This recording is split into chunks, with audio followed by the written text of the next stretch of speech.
Assalamualaikum warahmatullahi wabarakatuh. Baik, kita memasuki asistensi untuk praktikum fenomena distribusi. Jadi di praktikum ini kita akan melihat atau menentukan koefisien atau perbandingan dari sampel yang larut di air dan di minyak. Nah, jadi kita punya sampel berupa asam borat. Kita timbang dulu sebanyak 100 mg, kemudian masukkan ke beker, larutkan dengan aqua secukupnya hingga terlarut sempurna. Kemudian setelah larut, cukupkan volumenya sehingga 100 ml. Dari larutan ini, kita pipet secara seksama 25 ml dan masukkan ke dalam corong pisah. Ya, jadi pipetnya pakai pipet volume.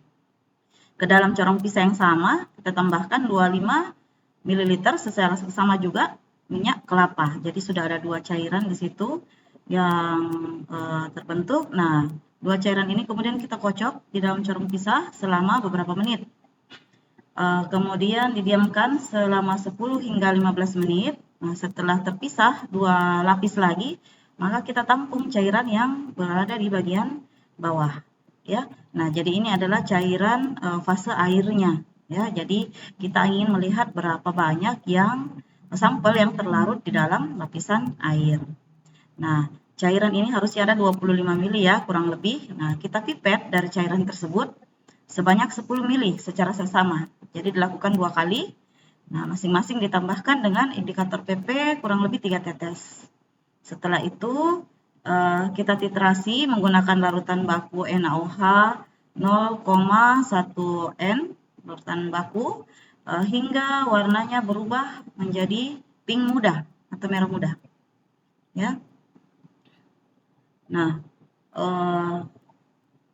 sudah kita dapatkan berapa sampel yang larut di air. Nah, untuk melihat yang larut di minyak, kita tidak bisa menitrasi yang ada di fase minyak karena akan terjadi saponifikasi. Sehingga kita ambil dari sampel yang terlarut pertama tadi, sampel larutan stok tadi, diambil larutan sampelnya sebanyak 10 ml juga secara seksama. Nah, 2 kali juga. Kemudian kita lakukan cara yang sama, ditambahkan indikator phenolphthalein untuk kemudian dititrasi menggunakan larutan baku NaOH 0,1 N hingga warnanya berwarna pink muda. Nah, jadi dari sini kita bisa mendapatkan berapa kadar sampel yang terlarut di larutan awal. Nah, untuk larutan minyaknya diselisihkan saja.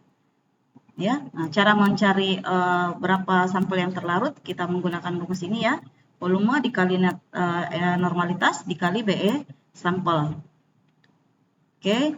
Nah, jadi kita sudah mendapatkan berapa yang terlarut di dalam fase air dan berapa yang terlarut di fase minyak ya, yaitu dari kadar yang terlarut di total dikurang di fase air. Kemudian konversi dalam satuan gram per mililiter, lalu hitung koefisien distribusinya. Ya, jadi C1 per C2. C1 itu yang kadar yang larut di fase atas, yaitu fase minyak. C2 adalah kadar yang larut di fase air. Oke, baik. Demikian, semoga jelas. Terima kasih. Assalamualaikum warahmatullahi wabarakatuh.